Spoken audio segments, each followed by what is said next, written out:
We people always forget and trying hard to recall. Even sometimes we forget silly things and hard to recall that small movement.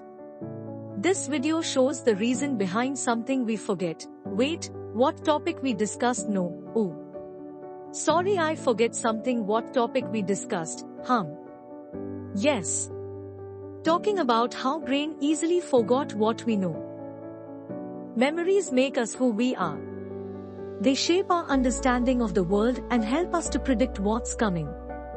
For more than a century, researchers have been working to understand how memories are formed and then fixed for recall in the days, weeks or even years that follow.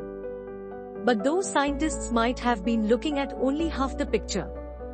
To understand how we remember, we must also understand how and why we forget. During the course of a normal work day, 64% of what you learned might be lost.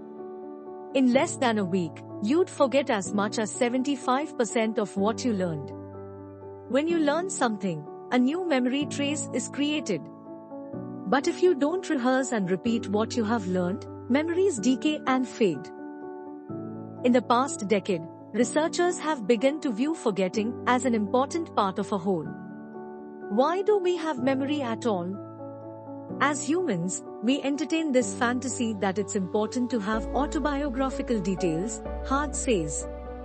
And that's probably completely wrong. Memory, first and foremost, is there to serve an adaptive purpose. It endows us with knowledge about the world, and then updates that knowledge. Forgetting enables us as individuals, and as a species, to move forwards. Thank you for watching this video.